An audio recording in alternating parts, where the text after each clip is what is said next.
3, 2, 1, 0. All engine running. Whether you've been married 1 or 20 plus years, at some point, you realized you were married into crazy. And that's what our podcast is all about. We offer love, laughter, and a dose of reality as we unpack this crazy thing called marriage. So sit back, relax, and get your ear hustle on. It's time to start the conversation. All right, let's go.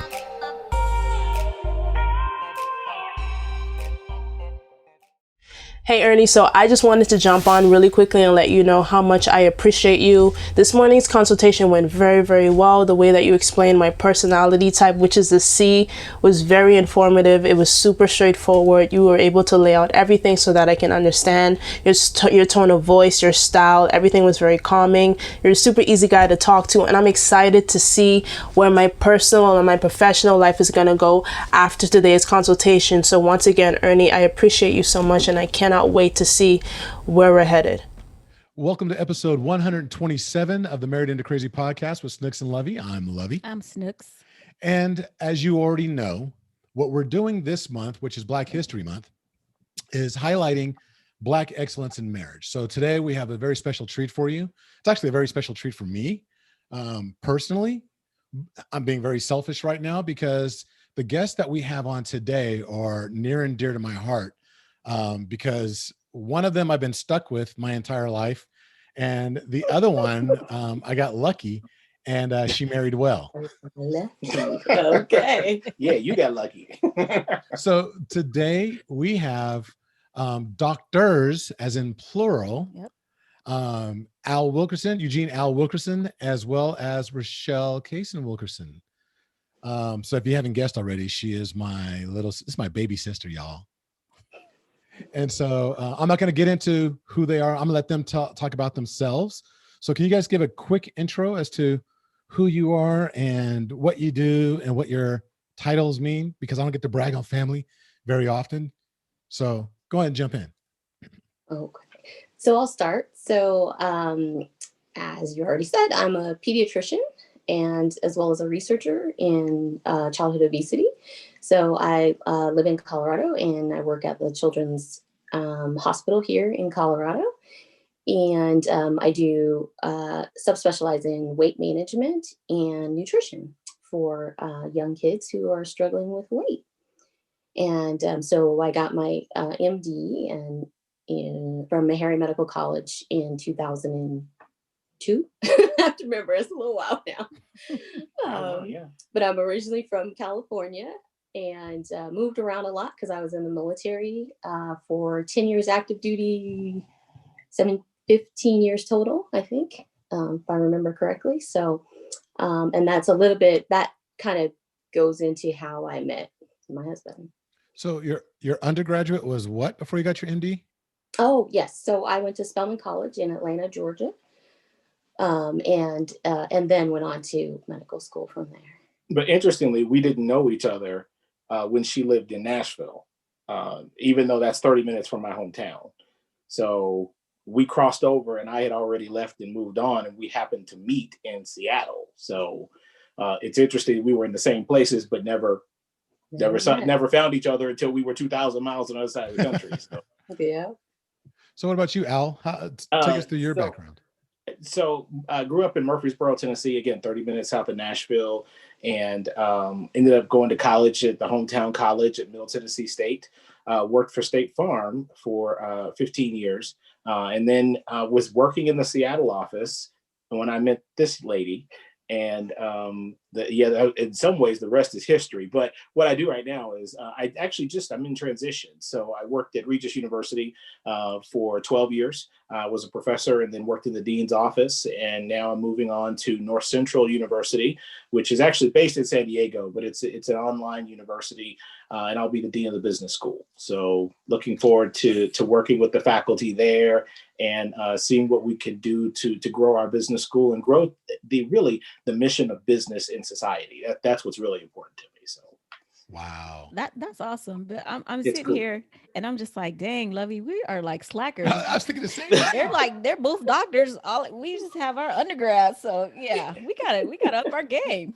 And I was like, yeah. And I know how to knit. No, you don't. And I don't even know how to do that. No, you don't. No, that is, look, I love the fact that you're sharing that. And with this, part of Black history to me is people knowing that we come in not just all different shades, sizes and all. It's also that, our Mark Twain had a quote that said that I never let book learning get in the way of my education.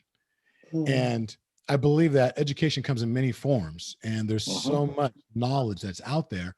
And I love to see that, you've really taken it to the nth level. You got your MD, you got your PhD. Snooks is getting ready to go back for her master's. And I'm talking to my kids about trade school because I think that's valuable. There's a lot of different things that people can accomplish and contribute to the society. And I think a lot of people forget that Black history is American history. And we also cover the full gamut of education within our community as well. Yeah. Absolutely. And, the key is pursue your passion. When I talk to my kids and, exactly trade school, and what we tell them is, look, you don't have to be like mom and dad. You need to find what speaks to your heart and what's true to you. And if that's college is great, we're going to push that really hard. At the same time, if you say, Dad, I'm going to be an electrician, that's cool. Let's be an electrician. Right. So, yeah, absolutely. So you guys, you have mentioned that you have been in the same place, but at different times, never really crossing over to really find each other. And you found each other 2,000 miles away from where you were. So tell us exactly, how did you guys meet? So which story do you want to exactly. Well, so we met really online on Match.com. Okay. And the deal was, at least for me, I had been on Match for a year. I had moved to Seattle and thought, okay, I'm going to try Match and I'm going to try to meet people, and didn't work. And I had actually canceled the subscription. And I well, you know what? Let me email this last person. Let's see what happens. And I emailed, but I didn't have a picture. Right. And so, right. Because I didn't at the time. So I was in residency and it was just busy. And I was like, well, maybe online might be the best way in which to meet people because my hours were just crazy. And so going to basic regular events with folks to meet folks just it was difficult. So I said, well, let me try. And it was very similar. I said, let me try Match, see, what comes of it. Great if it, works. If it doesn't, that's okay too. And I was exactly the same in that I was getting ready to cancel it. And I actually just forgot. And it went on for another month. And I was like, dang, I forgot more money out of my pocket. And got an email. And then my thing was if I didn't have a picture to see, then I wasn't responding to you, because I think a picture tells you a lot, not just about your attraction to that person, but what's in the background. People put some very strange things on when you're doing online dating that tell you a lot about the person. And so I really wanted to make sure that there was a picture to have an idea of what that person was like. And so when he first messaged me, I was like, no. There's no picture. And remember, this is 2003, before online dating was cool. Right. So there was no picture. And when I did send a picture, I cropped out the person that I took the picture with. It's a no. Don't do that. And to which your response was, right, you can tell, And I was like, okay, let's see where this is. Like, who was the girlfriend who's no longer the girlfriend who got cut out of the picture? And it wasn't a girlfriend. It was a work event where they took pictures. And I took a picture with a coworker. So that's who I cropped out, who she later met. And all became friends. But at the time, it was like, this janky dude is sending pictures with the person cropped out of it. So our first date was at the Ram in Tacoma on Ruston Way. And it was, I think you were post-call. Yes. And the short version of a long story is we talked for like 6.5, 7 hours. We talked all through lunch, took a walk. I can't remember if we came back for dinner or not, but I think they kind of kicked us out because they were we're changing shifts. Can you all y'all gotta go. Right? Because literally we talked for 6 hours. And I think I've told this story before. I told you before, but when we left, I called my mama and I said, Mom, I met this girl and let's just hope this one works out. So you know that you're hooked when you call your mama after the first date. So Amen. I called my cousin. It wasn't. Did you? Ours wasn't a date. He loves to throw that. Ours wasn't a date when you called your cousin. She stalked me. Her friend showed her some pictures, and she was like, "I got to have him." Or y'all know that's not true. That's not the story I heard. Oh, thank you. That's what I'm saying. And oh, you know what's so funny? Okay, I gotta tell people right now. And I'm sorry to interject. I wouldn't do this with anyone else. But for those of our listeners in the 36 countries that are listening, when you've heard the story in the past where we talked about when we met and then we went to a Christmas party and I convinced my baby sister that was visiting home from college to go with me to the party. This is the baby sister. Do you remember your one condition on going with me? No. You gave me one condition that you would go with me to this party. And it was like, whatever, you just can't leave me by myself with people I don't and that's know. the first thing you did. Sorry, sis. Yeah. And I think that's relevant because you're talking about how you talked for 6 hours. And I want to say that when we went that night, Shell, you may not remember because I know you guys were watching movies and stuff. Snooks, you don't know what they were doing. We talked for I don't have no idea what you guys were doing. Yeah. We talked for 3 hours. 3 hours. Mm-hmm. That night. So I abandoned this lady right here. I abandoned her for 3 hours with a bunch of strangers while she was home visiting from college. And I think there's something to be said about conversation. Yes. Were you going to say sure. that? Or was that Absolutely. Okay. Sitting there and talking, because so many things when you're bearing your soul, I think that you can see, and there's so much openness in conversation, communication. Right. And especially for that night, because I was post-call. And so I was like, if this dude is boring, I'm about to be asleep. Because I had been probably on 4 hours of sleep, you know. And so I was the last 24, 36 hours? Yeah. Yeah, okay, yeah.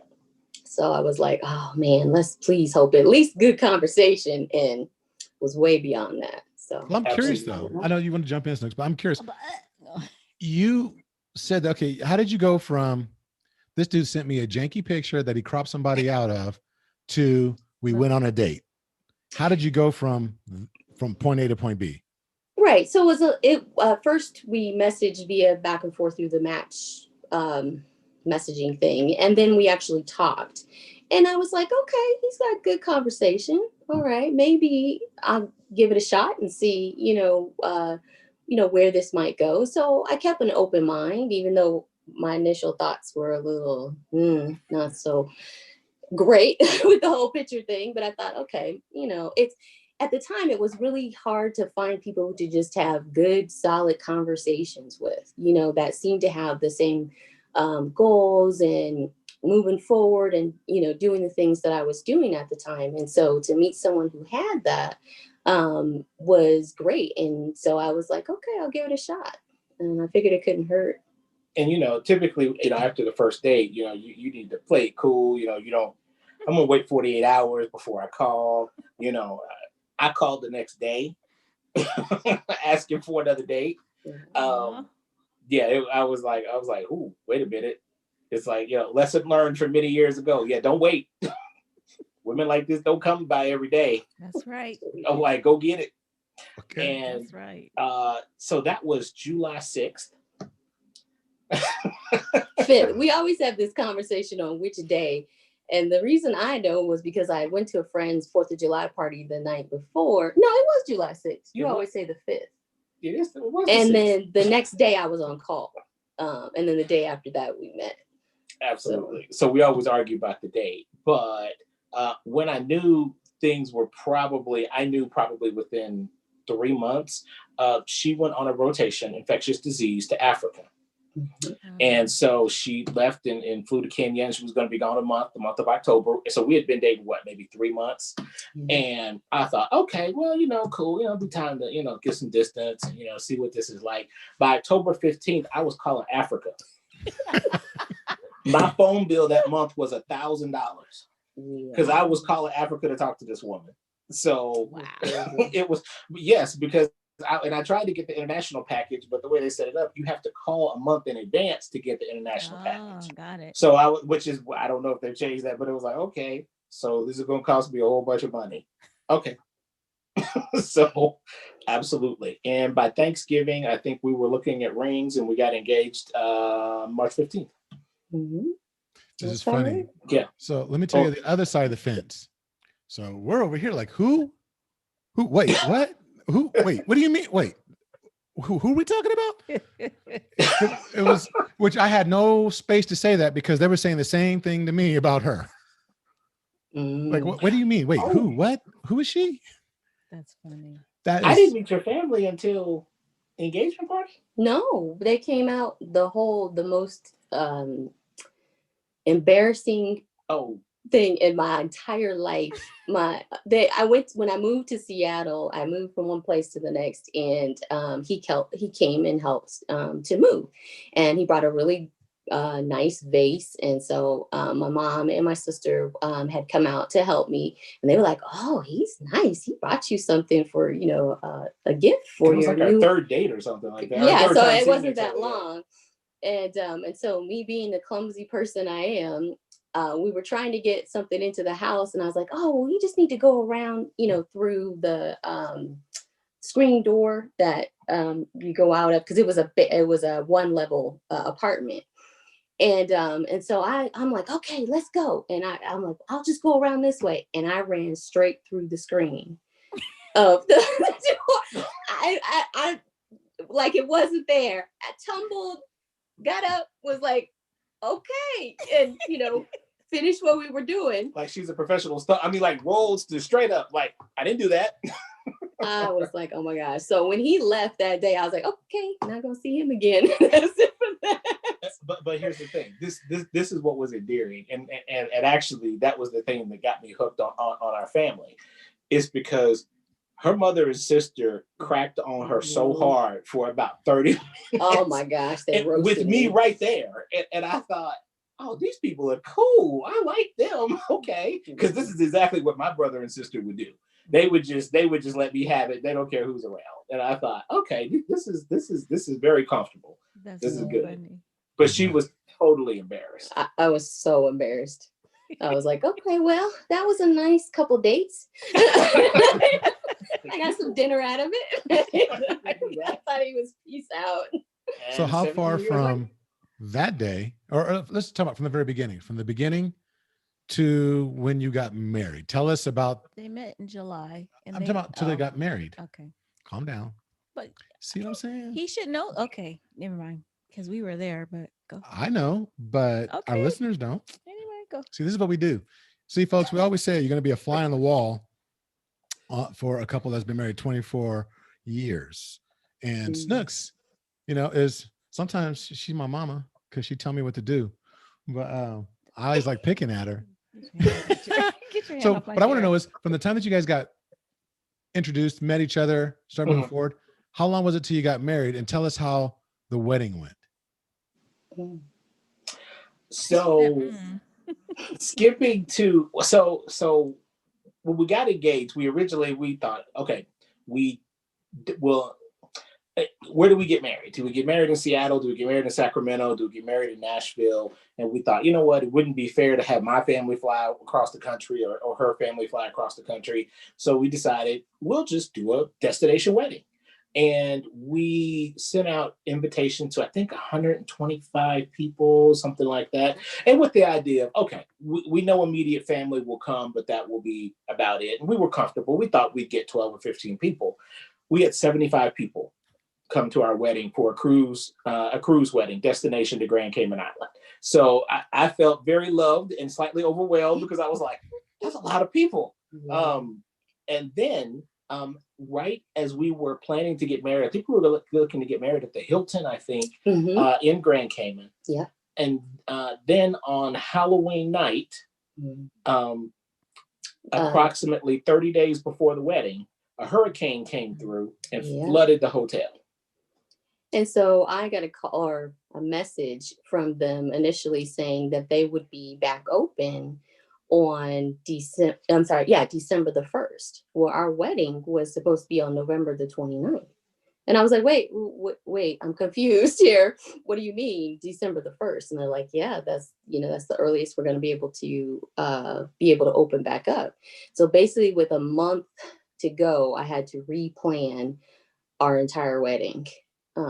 In order to get everything in place at a new place, a new caterer, a new photographer, all of that, because that was kind of a package deal that came with part of what the Hilton helped with. And so, I was going crazy for about a month. but to me, the most interesting thing about the whole wedding and the cruise is the night before the wedding, you and my brother and my sister and your sister came in the room and basically said, we're taking over. I remember that distinctly. Y'all don't know what you're doing. We're taking over. We're going to make sure this thing goes off right. So it was a great time with family. It was awesome. Oh my gosh. Absolutely awesome. So we enjoyed. We still get a little bit of flack about that because when we went on the cruise, our youngest was 2 and we didn't bring her. So she likes to throw that in our faces at every chance she gets. He was only 2. She was 2. Yeah. Yeah. I feel old. Yeah, that's exactly what I was thinking. I feel old now. I'm like, wow. I know. Yeah. 2 or 3. 2 or 3. But she was very small and she didn't get to come. And she was just like, when she got older, she was like, where are these pictures at? We're like, we went on a cruise. She was like, well, where am I? So you was with Grandma Linda. Well, how come I didn't go? And we, I was like, oh goodness. Because you were little to go. So right. the last wedding story I'll tell is when we were on the beach getting married, and what we realized is that because of the hurricane, it blew a bunch of fleas into Grand Cayman that aren't normally there. And so Rochelle had arranged for real flowers. So the wreaths around were real flowers, and they attracted these fleas, and they were just buzzing around during the whole wedding. And when the minister said, you may kiss the bride, I'm looking at Rochelle and I'm like, she has a mole on her lip. Why did I not notice this? We've been together for like a year and a half now, and oh wait, that's not a mole. It's moving. No, it's moving. There's a bug in her lipstick. Oh my gosh! So he says, "You may kiss the bride," and I'm like, yeah, he hesitated, and I'm like, what's going on? And then it was like a little peck. Like this. Like, I'm like, okay, I'm kind of confused here. And then shortly thereafter, my older sister there was like, oh, and they're all trying to get it off, and I was like, oh my gosh, I did not. I'm like, wow, great. So that was the only, I say, if that's the only hiccup when you have to, redo a wedding in a month, I'm okay with that. Exactly. And it was I know there are going to be people out here on the podcast who would be like, kiss that woman anyway. Or at least move the bug. Yeah, but at the same time, I was like, a little shocking. Yes. It was just a touch overwhelming at the moment. So funny. But go ahead. No, so I always seem to take over the podcast, and so the only thing that I wanted to bring up was that as far as the online dating is concerned, or as far as it goes, I found it very interesting that in my ignorance, the people that I've talked to, it's not like a lot of folk, but more times than not, we as African Americans, we don't really date online because we're like, very suspicious about what have you. But that was in my, in my own mindset and from the people that I actually talked to. But there's actually a research that was done, a study that was done that showed that as of October 2019, Black people had the highest amount of online activity for dating. It was 31%. Really? Yeah, 31% of African Americans use online dating sites. So I was like, I probably need to talk to more people, because from the people I talk to, a lot of them are like, it's real sketch or it's real whatever. So Right. yeah, I thought that's great, I think the advice that I would honestly give is, I spent a year just kind of, not really understanding how to use the system, and obviously I'm not, real cool with it if I'm sitting in pictures with, that look cropped. But the advice that I would give is you honestly have to be very specific about what you want, Mhm. and as specific as you can, and it will seem like you're being picky, or that you're well, why would I want to exclude this? Or the more you can narrow in on what you want. And I wanted an intelligent woman, somebody with a career. I was looking for not so much HBCU, but somebody who was grounded in her experiences, and that's what I put in. Yeah, and I would agree because you really have to. It's a good reflective process too, because you stop and think about, okay, what do I want in a mate, even if it's not marriage that you're looking for. It makes you stop and think about what type of person do you want to be dating, or with the hope of, well, at the time I was thinking with the hope of getting married at some point.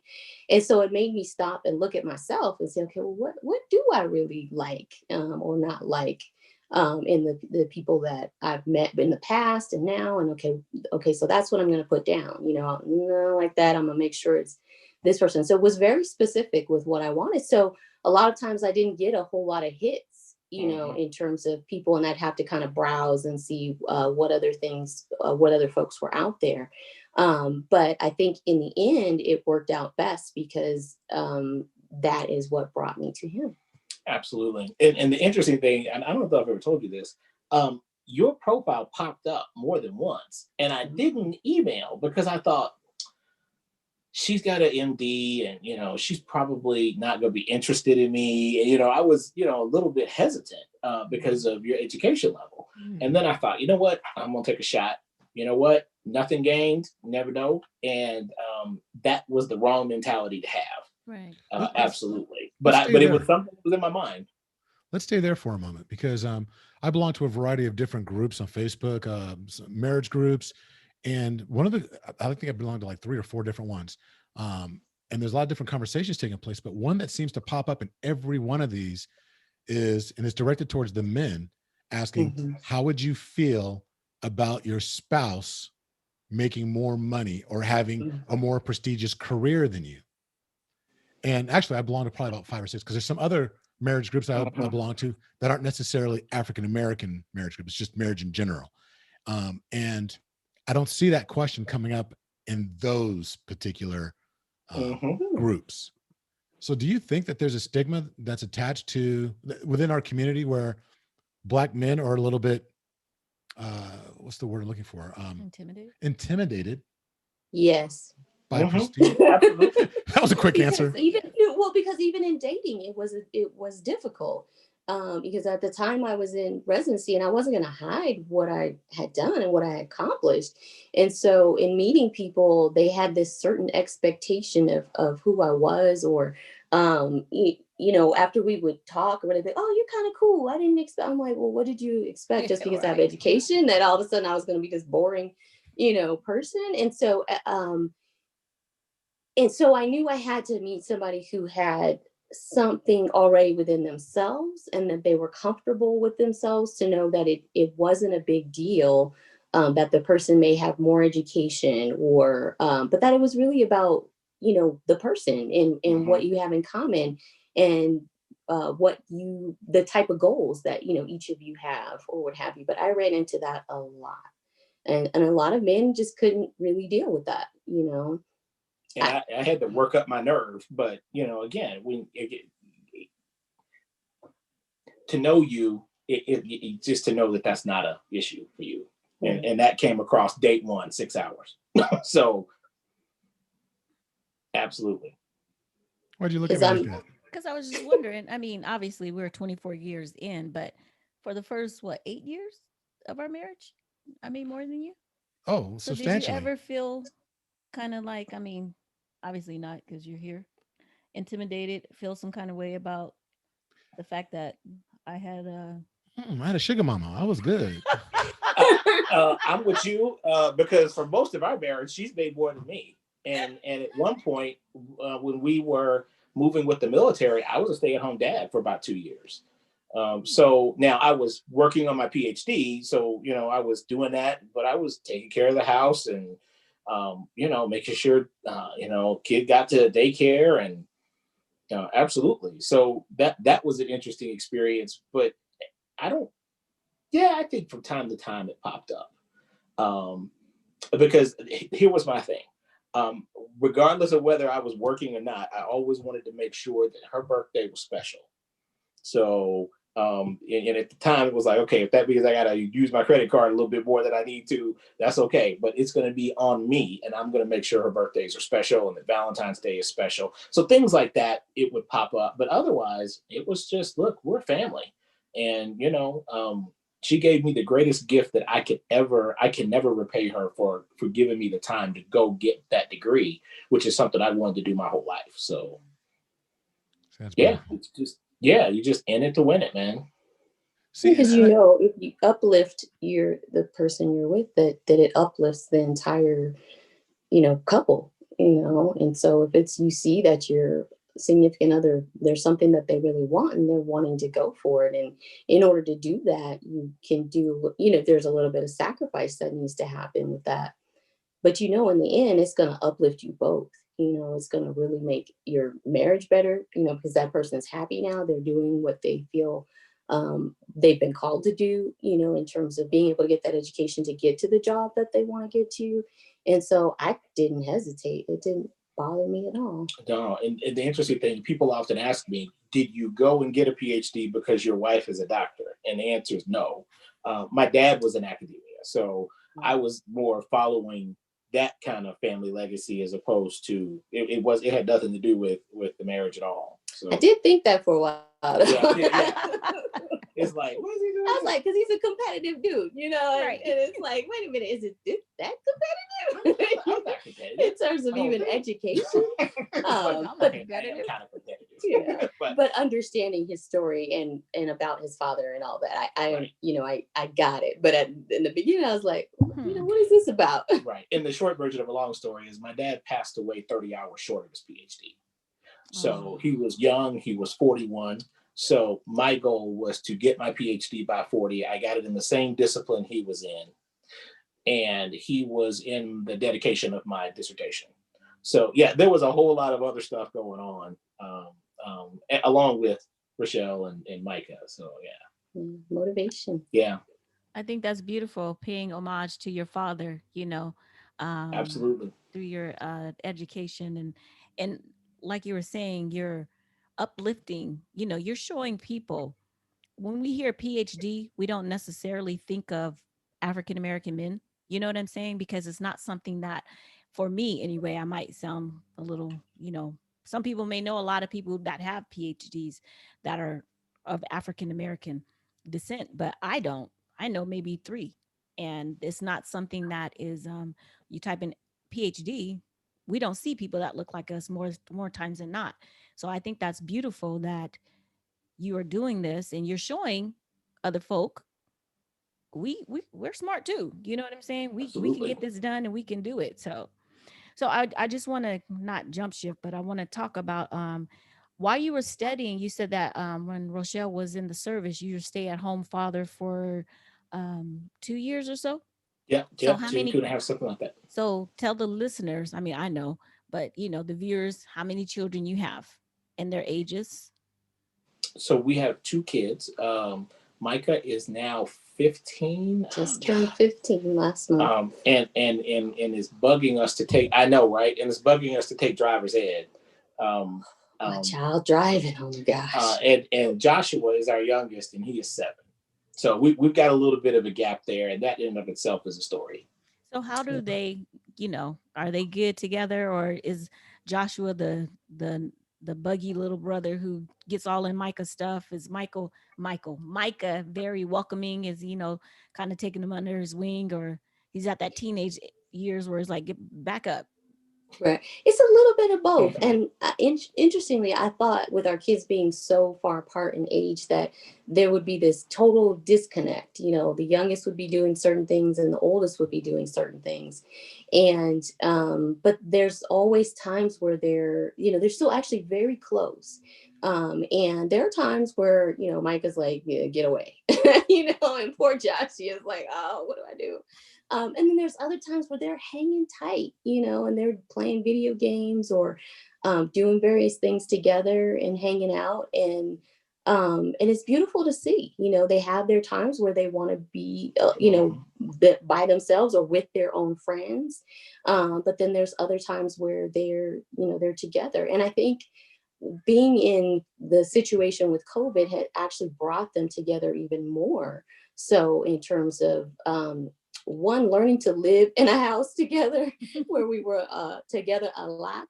And also, though, realizing the importance of family, and being together. And so I think it brought them together a little bit more than what we had seen previously. I think so. Particularly in the early days of COVID when everybody's at home and not going anywhere. And Rochelle and I were still working.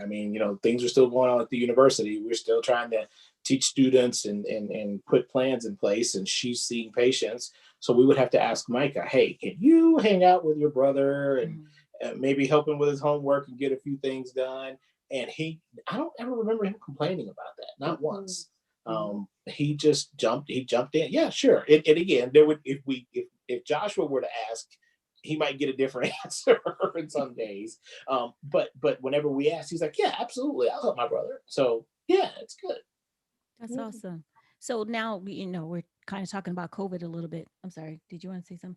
So your doctor, and your doctor also, but you were both in service basically. Rochelle, you were going back and forth to the hospital initially, and Al, you were still at the college. How much stress did the whole COVID thing play on your household? Because like the fear of, I know that's just really scary, but when you're coming into a lot of contact with different people, how did that affect your relationship with the kids also? It was a lot of anxiety in the beginning, because before they shut everything down, we were still seeing patients, and I see patients mostly in the outpatient realm and not in the inpatient realm anymore. And so I would go to work thinking, okay, I got to do this. I got to, all these little things to make sure that I wasn't bringing that home, potentially bringing something home to my family. And, washing my hands like crazy, just getting home, changing clothes, all of these things in order to try to make sure that I had done the best at not bringing something like that home. And then we switched over to telehealth for our families. And so I was at home for a while seeing patients. And now we're back to kind of a hybrid of some telehealth patients as well as in-house patients, or going to the clinic to see patients as well. But in the beginning, it was really nerve-wracking. Yeah, I think in the early days of COVID, she would she would come home and walk into the mud room, and I'd be like, clothes in right now, just stop. Put the clothes over here, so it was like that. I was one of those people who had the bleach water wipe down everything that came in from groceries. And I had the safe area, the dirty area, and I was kind of, little freakish about that. But we didn't know what we didn't know. So it was just take every precaution that we could think of. Right. And the university had already moved all 100% virtual. So at that point, I could control a little bit better the impact that it was having. But I think, did that worry you, by the way? That you might bring something home? Oh, yeah. Did it? Okay. Oh, yeah. It was on my mind, everything that I did, because you that's like to me, that was like the worst thing. Like my family gets sick because of what I do, even though I know what I'm doing is trying to help people, at the same time, I don't want that to then cause my family to get sick, So it was rough in the beginning.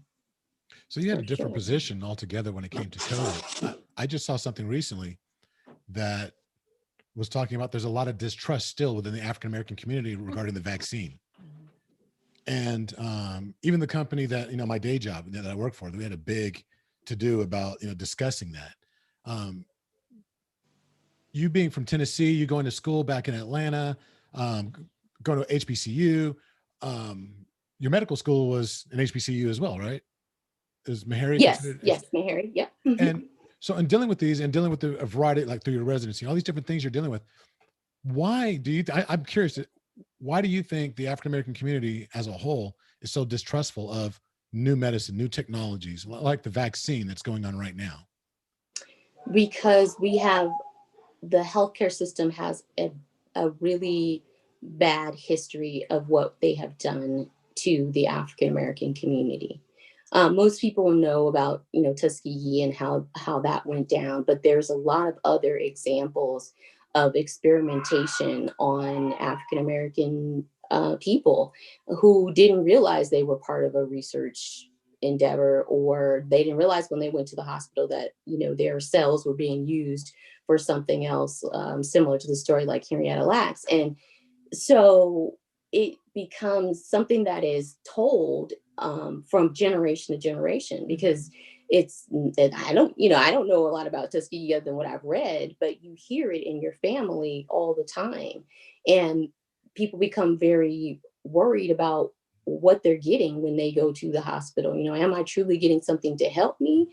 Or am I getting something that's experimental in some way, and they're just trying to use me as a guinea pig?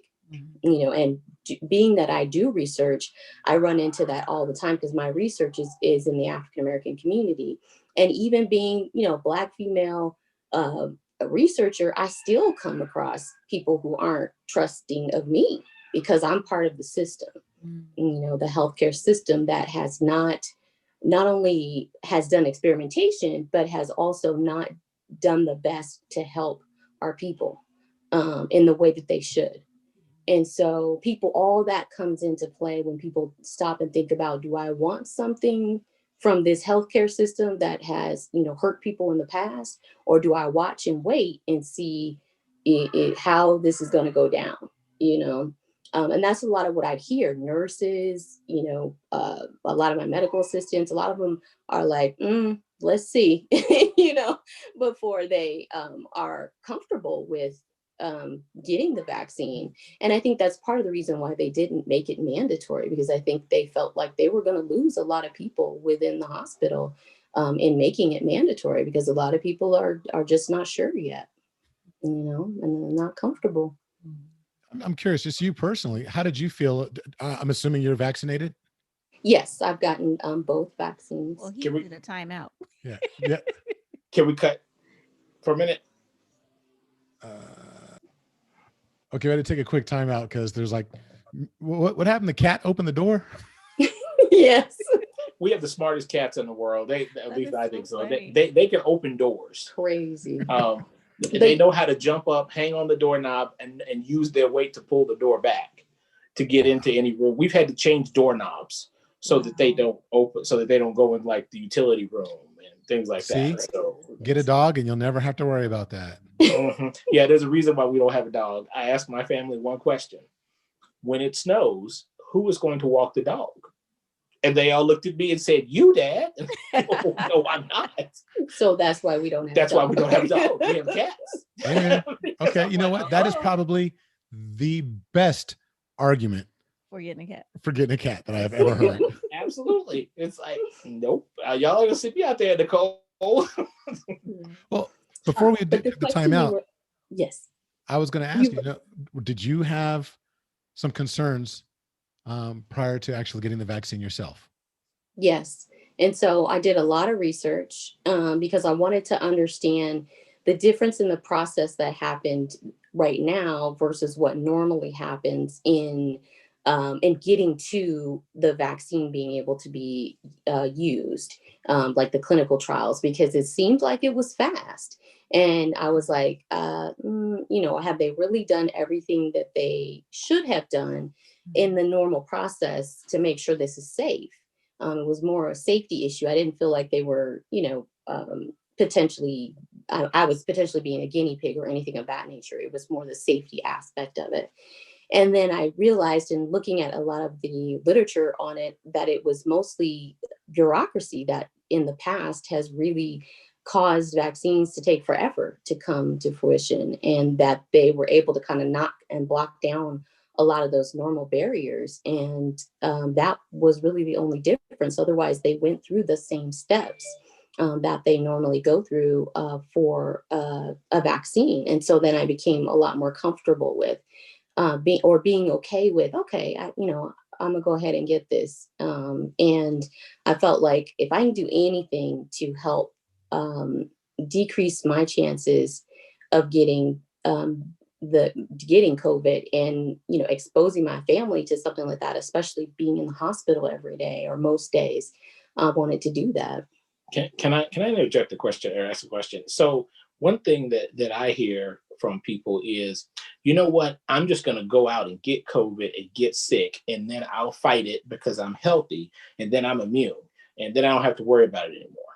Is that how? Is that what's the physiology of that? So you do develop immunity if you have the natural virus. The problem is that we don't know how long that immunity lasts. And so while you've had it and you move on, is it possible to get it again?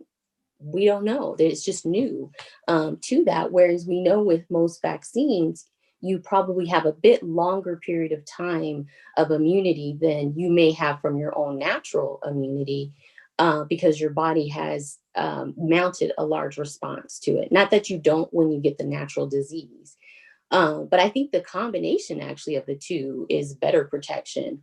The issue with getting the vaccine, getting COVID, is that it's a crapshoot.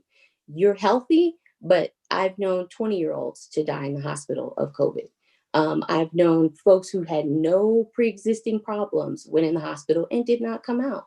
And so you're really, to me, you're taking a chance that you don't need to take.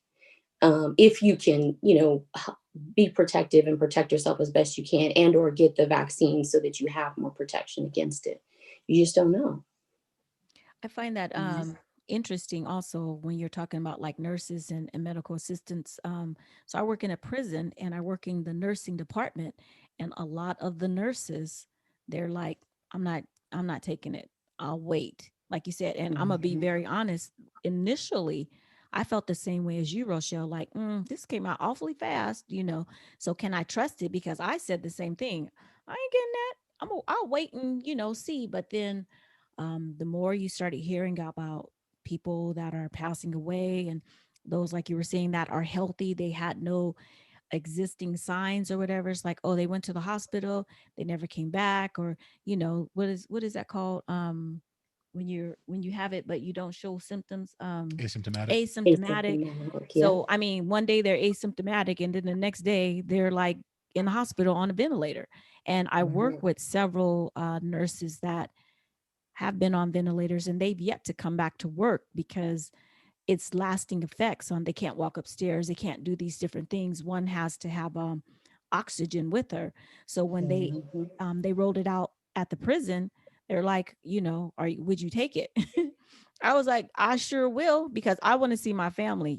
I barely go see my mom and I barely go see my father-in-law just because the situation with compromised lungs. And I don't know what I would do if I brought that home, because I'm around people who, number one, when it first came out, they didn't want to wear masks.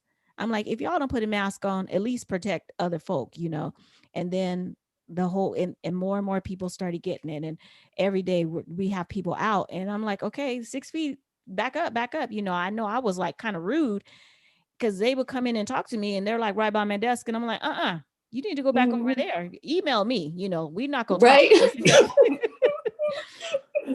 But so now I'm like, okay, this is serious. People, this is very serious. And we have to take measures to make sure that we're protecting those that we love because of the number of people that are actually, falling sick and not coming home from the hospitals. Right. Absolutely. And that's what I've seen that I've really liked is a lot of my colleagues around the country have posted, Black folks, doctors, nurses, that they've gotten it. And they've also talked about the symptoms that they had when they got the first one, when they got the second one, so that people really understand, the process, and that, what happens when you have whichever one you get, but I love to see that on Facebook, because I think it helps the community to realize that, if these folks are getting it, there must be, it should be okay. Right. I'm hoping Right. that people see that and realize that it's not something to hurt anyone. Yeah. So we want all of our listeners to know that Snooks and I have both received our shot. So I just received my very first one this week, and on Thursday, and it is now Saturday. My arm is sore, but that's it. That's the extent of, some type of side effect. And it's just a site location soreness, like getting a tetanus shot. Snooks, on the other hand. Yikes. So when I got my first shot, my arm was sore, and then I got severe fatigue. And I didn't initially think that it was because of the shot. I just sat down on the floor and I was like, I'm tired. I can't move, or, and I suffer from headaches anyway. So I just thought that, oh, it's probably this. But then afterwards, I'm like, oh, that was probably a side effect of the vaccination. So Thursday, like Lovey had his first shot that day, I had my second shot. And I thought that it said 24 hours after you get your shot, then you're good if you don't have any type of symptoms, or, because a lot of people were saying the second shot is, there's a bigger effect on you. So I was like, shoot, I must be pretty good. My arm is just sore a little bit. I promise you, after 24 hours from my shot, I started getting chills, and I just thought, oh, maybe I'm just a little bit cold. But the chills they kept coming. So I came in the office. I told Levy, I was like, oh, it's starting. He's like, what are you talking about? I said, I'm starting to get sick. He goes, oh, no. Go upstairs and lay down. And so I went upstairs, but I could not get warm. I was so cold because of the chill. So I went and got in the shower. And I think I stayed in the shower. I ran out probably all the hot water. And then I was totally just lethargic. And I was like praying, Lord, please don't let me die, because I felt like I wasn't going to have control of myself, So I got in the bed and I was just out of it. But funny thing is, not even 24 hours later, because this was just yesterday. So I woke up this morning. We had everything on I had a heating blanket, a heating pad, my electric blanket. We had the heat on and the fireplace going. So, everybody was probably burning up except for me. But when I felt like once I got all of it out, I sweated it out like a lot. I woke up, I was like, oh, okay, I'm back to normal now. So it didn't kill me. I felt really bad. I've never felt that bad as far as a side effect. Yeah, but I'll take that over getting the sickness, the illness, and the possibility of, passing it on to my family. So But she was a trooper, because we even had a premarital coaching client last night. It was their first time calling, and so we're having a discovery call, and they were calling from all the way on the other side of the United States, and she sat up for it. She was bundled up, like somebody's great grandma, talking into the phone and talking to them, and so but with all that said, it's gone. This too shall pass. Yeah. That left. And we're big believers in making sure that you protect those around you. So I want to fast forward this a little bit and kind of pivot away from COVID. You'd mentioned your children, and I'm using some, insider trading information, some insider knowledge.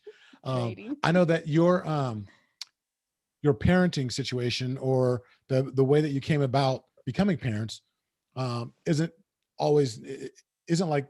Wasn't always traditional. It wasn't always traditional. There we go. I'd love for you to talk about your path towards parenthood as well, because you later in life, professionals came together, and then how did you guys make the decision? Like, you know what, we want some kids. So I think we knew we wanted kids. I think it goes to say, if you marry a pediatrician, more than likely they like kids. And that's kind of be part of the deal. So no, we knew we wanted kids. I honestly didn't think that we would get pregnant that fast, because you got pregnant like 3 months after we got married. It was in March. Yeah. Yeah, it was in Oh. March. So we thought we were gonna have some time to just kind of be a couple, and then that didn't work. So and then after we had Micah, we found out that we had trouble getting pregnant again. So we went down the road of trying to figure out what was going on, and we started looking at.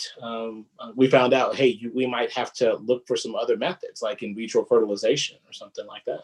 Right. And that was a difficult time because you part of it is because because you go through school and time ticks and your body, they say the female clock or whatever, time's still ticking. And so I initially thought, gosh, I must have waited too long, to have kids or to really look for a husband and, all of those kinds of things when you realize that you may not be able to have another child. And then just the expectations that not expectations, you have this thought of what your family's going to look like and how everything's going to go, and so it's almost to some degree a grieving process of letting go of that picture of what you think everything that was going to happen happens, and trying to figure out, okay, what do I do now, what are my next steps.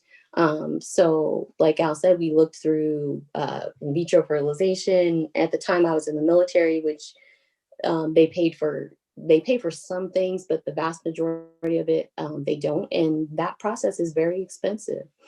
And then we found that statistically, it was still going to be a slim chance for us to have a child, even going down that road. And so we decided on adoption and to move forward with looking for a child to adopt. We knew we wanted a baby, an infant, so that we could, parent from the beginning and have that experience again, because, we enjoyed that experience with our first child. And, but that was a process as well. We did a domestic adoption and it took us over 2 years. So it's that, they talk about, it's a different process because it's like being pregnant for 2 years. You're looking forward to this and it's supposed to be coming, but then nothing happens, and that's a long time for something, for, looking forward to something and nothing is occurring. When you go through the adoption process, one of the things they do is they give you this, at least for us, it seemed like 14 pages. Mm-hmm. And you have to fill out exactly what you want, what you're comfortable with, what you're not comfortable with. So they have a box. What race of child do you want? And I'm like, that was honestly an uncomfortable question, because it's like, okay, what are we saying about ourselves if we check that we only want a Black child? Yeah, there were some uncomfortable moments where we had to question that. And then I kept thinking, okay, we are talking about human beings. We do know that, right? But but they have very detailed questions. What are you comfortable with in terms of background? What do what happens if the mother had a drug history? Are you comfortable with that? So all of those are decisions you have to make throughout the process, and then the waiting starts. And that's what can take its toll, because there are a couple of false starts where, because we used a nonprofit where the adoptive parents could pick who they wanted their child to be parented by. So we had to find that match. There had to be a good consensus there, because you're kind of bringing people into your family. Mm-hmm. Wow, that's interesting. I never even thought about adoption like that. I mean, you want to make sure, like you said, you're getting the best, or I don't say the best, that sounds bad, but you're making the right and the correct decisions, because this is for the rest of your life. Mm-hmm. I know someone who was adopted, and during the early stages of their adoption, the couple split up. And so this person, the little girl, she went back. They decided that they didn't want to keep her. And so she went back to the agency or whatever it was. But oh, wow. I was like, wow, yeah, exactly. This was many, many, many years ago, but that still kind of haunts me in a way. It's like, wow, how could you give false hope? And she was a she's like 7. So it wasn't like she was a baby or, so I think that's beautiful though, because I don't see that a lot as far as like the adoption part, especially for African Americans. I love that. A lot of times I feel like people are like, oh, I don't want nobody else. And I know people that have said this, I don't want nobody else's problems, or, you get this, you don't know what you're getting. It's like, well, you don't know what you're getting with your own kid, because exactly, they'll kind of fly left sometimes when you be like, what you doing? But I think that that's beautiful. And I applaud you guys for bringing my nephew into your home. Yes. And yeah, he's been with us since, I think I missed his birth. You were there, I think I missed it about 30 minutes. No, I got there just after. Okay, yeah, born. Just after he was born. And yeah, that's my son. That's awesome. It's beautiful. He is named after, he has a family name that runs deep in my family and deep in Rochelle's family too. So absolutely, strong kid. Good kid. But one of the interesting things that we're realizing as he grows up is you forget, because we have one child that's biological and one child that's adopted, when we start talking about family things, like history, genetics, things of that nature, we have to be careful and watchful with kind of how long we talk about those things and what we talk about, because it's sort of, he's not a part of that. He kind of withdraws a little bit, like he's not a part of that conversation. Right. And I never really thought about that before, because you're just so used to saying, oh, you just like grandpa so-and-so, or you have that expression like such and such. And you don't realize that you have to be a little bit more careful with how you talk about those things in regards to your family. You want your child who's biological to understand that and to be able to be comfortable in talking about that. But at the same time, the child who's adopted, you don't want to leave them out of the conversation either. So we're learning, as he grows older and we come across different things. And, probably a lot like when you have your first child, the question that many people may have is, well, how did you know you were ready? Or how did you know it was the right? You don't. You have to have faith. You take that walk, you take that step, and you let God lead the way. That's right.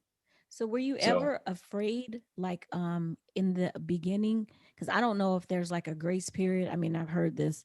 There might be a grace period or something where the biological parent is like, I changed my mind. Did you guys, were you worried about that? Yes. Because we, Joshua, once he was born, he was in our care.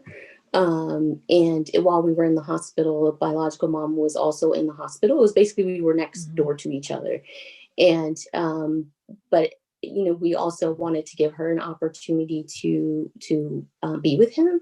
But every time that happened, it was this fear, like, okay, she's going to change her mind. And then so in the beginning, I think I felt like I wasn't, I wanted to bond so badly, but at the same time, I was a little worried that something was going to happen where this beautiful little baby was no longer going to be a part of our family, and so it's that push and pull at the beginning of worrying about that. And, I just had to have, faith and said, God put us in this position in order to be in this child's life. And if it's meant to be, it's going to be. And once I kind of gave that over, a lot of that fear went away. That's beautiful. Don't be trying to take my words. Anyway. No, I think that's fantastic. So let me ask, okay, so I'm curious. So I was trying to do the math. So you said you met in 2003. Is that right? Okay, so that was the year Kiki was born. So Kiki's going to be 18 this year. So this year you'll be married, what, 17 years? 17, yes. Yes. This year, 17 years. Yep. 17 years. So if you could give newlywed Eugene and Rochelle advice, what would you go back and tell yourselves in year 1 of your marriage? Ooh, year 1. He said, ooh. Don't share an office. That was bad news. Do y'all share an office? Yes. Yes. Okay. Oops. I mean, No. No, sharing the speak on office that. is Speak on You're that. absolutely correct. Don't share an office. We might have a whole podcast on this. Go ahead. exactly. We're just very different people. Mhm. And so you don't realize not only are you sharing a larger space, in learning each other in a house, but then all of a sudden, as it relates to work, we were in this smaller space of an office, and he's very meticulous about certain things he likes and wants. And I'm like, I'm gonna have a pile right here and it's gonna be all right. Mhm. And that drove him crazy. And so we realized that that was not the best thing to do in terms of so that that didn't bleed over into our normal relationship, this irritation related to the office space. So from that point forward, every other house we moved into Yes. was separate offices. Separate offices. Well, and it's how would I say it?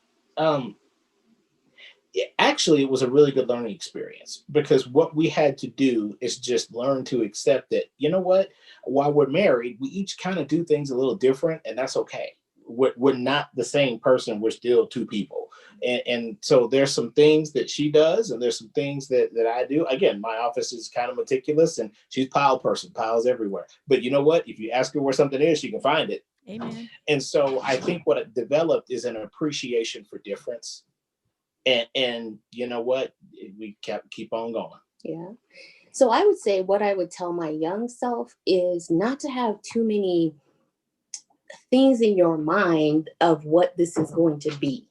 These expectations that you don't really know where they've come from. I guess experiences and models, things that you've seen in your life as to what married life is going to be like.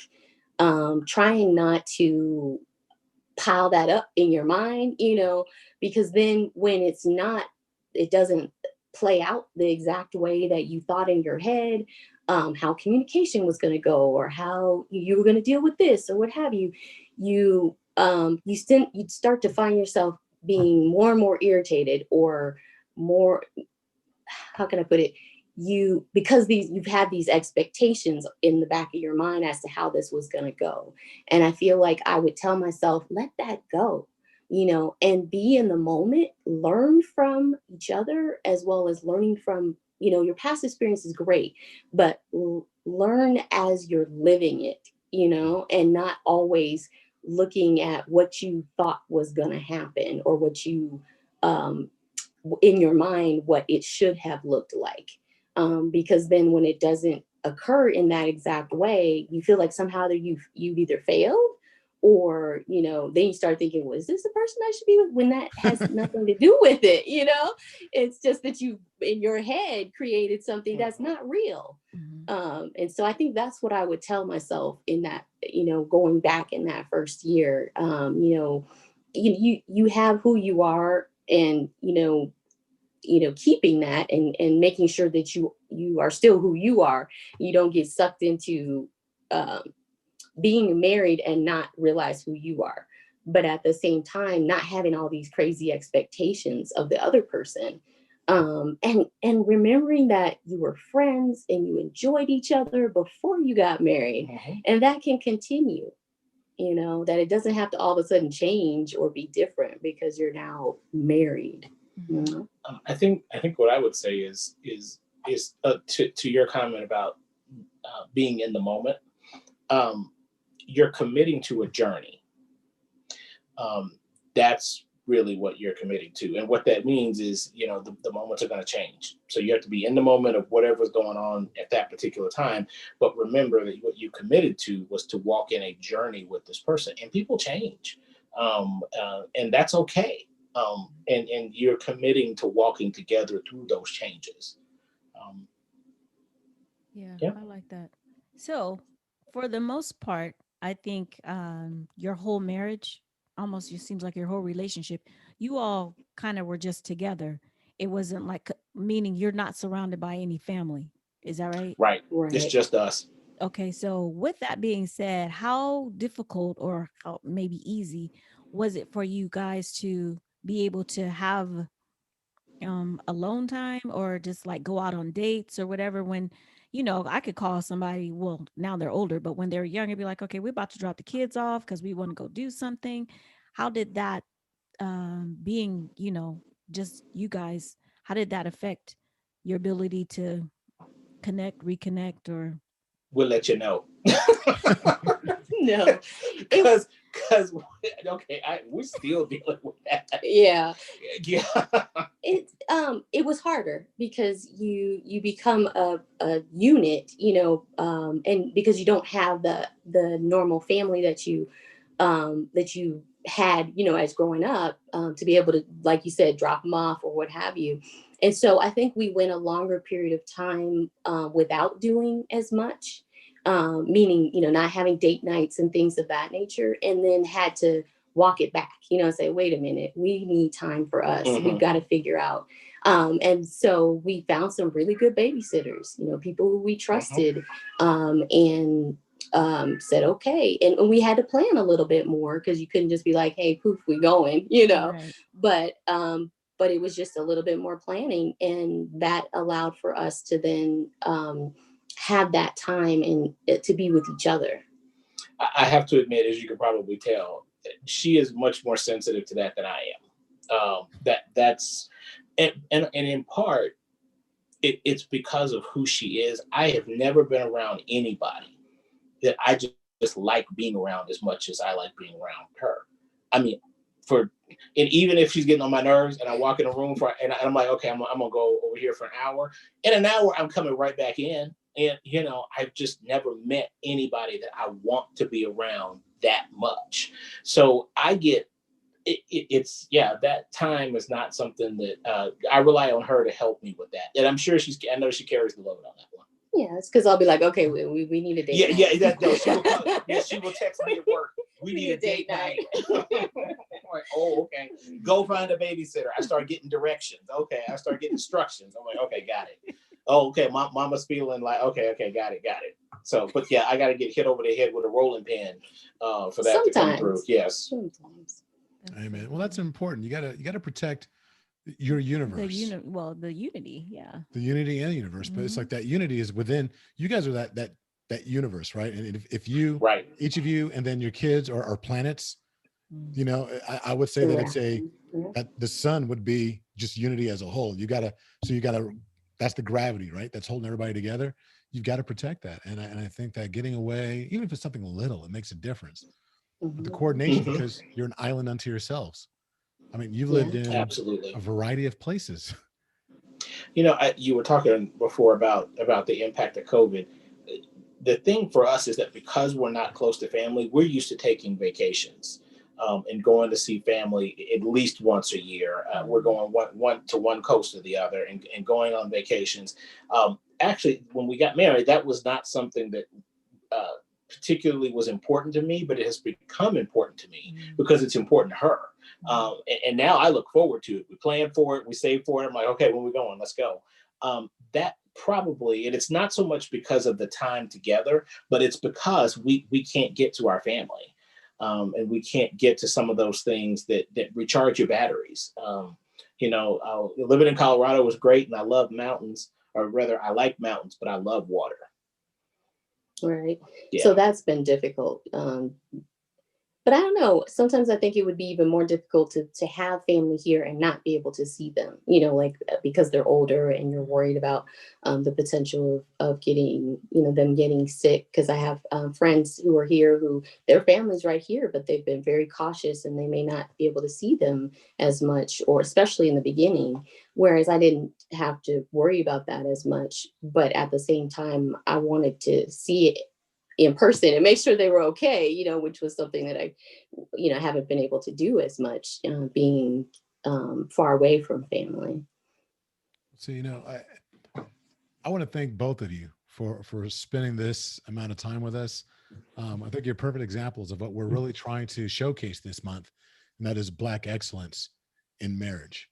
And again, your situation is very unique and different from our situation, and yet we're both lifting up the covenant of marriage. And I believe it's important for people across the United States and the world, for that matter, to understand that, you know, you might be living your marriage in a certain way, but you're doing it in your way, but you're not alone. There's so many other couples that are putting in that work. Right.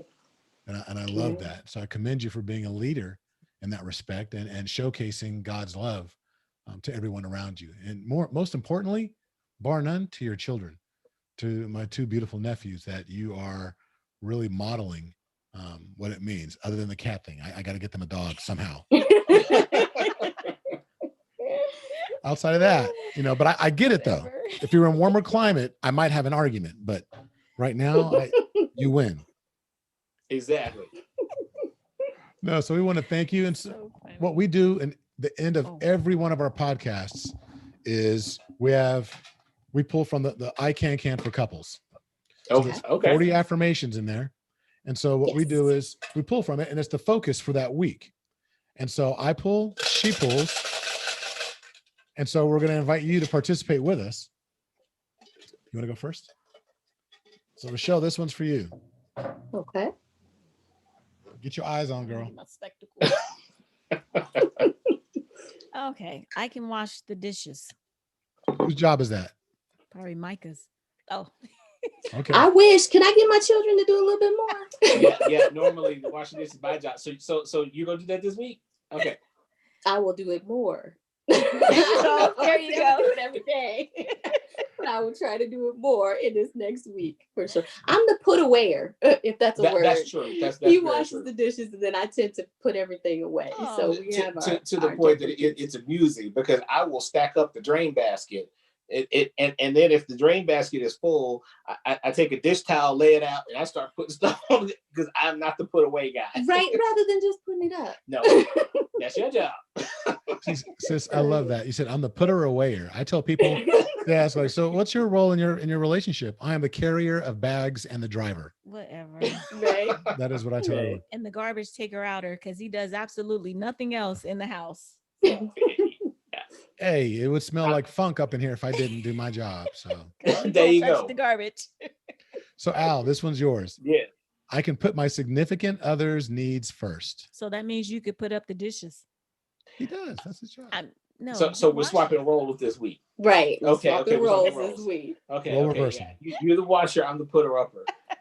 Sounds good. We can do that. Which what that means is we got a lot of dirty dishes, but that's okay. Well, this is going to be up on YouTube. We ask you to invite all of your friends, your family to take a look, watch. The podcast will actually be airing this upcoming Wednesday. It's on every major venue. But what we do, and we announced this, and we've been doing this for over a year now, is that the last 8 minutes and 46 seconds of the podcast will be complete. It's almost a year. But the last 8 minutes and 46 seconds are absolute silence. And what we do is it's a very significant number.